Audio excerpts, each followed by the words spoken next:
Question is which of the following is not the role of profit in the business. तो इन सारे options में से कौन सा ऑप्शन जो है वो प्रॉफिट में बिजनेस के रोल को नहीं डिफाइन करता है, राइट? पहला है आपका एक्सपेंशन एंड ग्रोथ।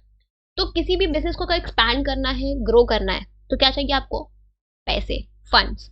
वो पैसे कहाँ से आएंगे बिजनेस के पास? तो वो पैसे आते हैं प्रॉफिट के फॉर्म में। जो भी बिजनेस रेवेन्यू अर्न करती है प्रॉफिट के फॉर्म में, उन्हीं पैसों को यूज करके हम अपने बिजनेस को एक्सपैंड या ग्रो करते हैं, राइट?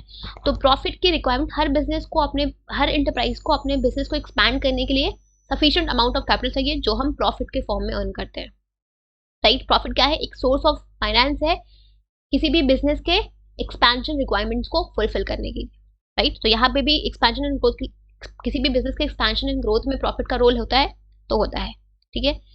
आते हैं ऑप्शन नंबर 2 पे, that is cost of production. तो कॉस्ट ऑफ प्रोडक्शन मतलब क्या? कि आप जो भी चीजें बना रहे हो उसका आपका कॉस्ट क्या आ रहा है। तो आई थिंक ये कॉस्ट ऑफ प्रोडक्शन का प्रॉफिट से कोई रिलेशन नहीं है, मतलब अभी प्रॉफिट का कोई रोल नहीं है कॉस्ट ऑफ प्रोडक्शन में। क्या गुड्स बनने के बाद तो हम प्रॉफिट को अर्न करते हैं ना, गुड्स बन जाते हैं, उसको हम बेचते हैं मार्केट में, देन हम उस प्रॉफिट अर्न करते हैं। तो कॉस्ट ऑफ प्रोडक्शन में प्रॉफिट का कोई रोल नहीं होता है, ठीक है? ऑप्शन नंबर 3 पे आते हैं, दैट इज सर्वाइवल। अब किसी भी बिजनेस को आपको सर्वाइव कराना है, तो आपको ये चीज इंश्योर करना होगा कि आप अपने बिजनेस को सर्वाइव कब करा पाओगे? जब आप अपने कॉस्ट को कवर अप कर पाओगे।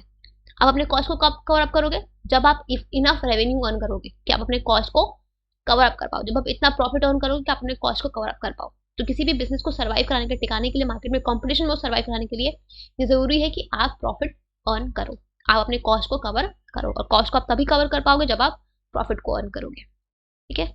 तो सर्वाइवल के लिए भी आपको प्रॉफिट चाहिए होता है, प्रॉफिट अर्न करना होता है, राइट?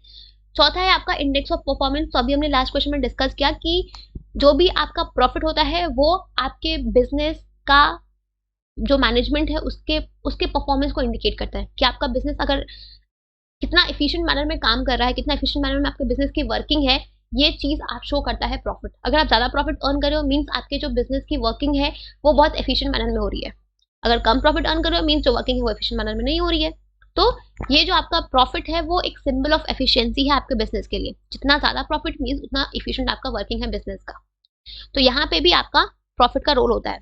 तो इन चारों ऑप्शंस में से जो ऑप्शन नंबर 2 है, that is cost of production, इसमें प्रॉफिट का कोई रोल नहीं होता है। तो option number 2 will be your correct answer. बाकी के ऑप्शंस को मैं इरेज कर देती हूँ वरन आप कंफ्यूज हो जाओगे, ठीक है? सो आंसर क्या होगा आपका? Option number 2, that is cost of production, जहाँ पे प्रॉफिट का कोई रोल नहीं होता है, ठीक है?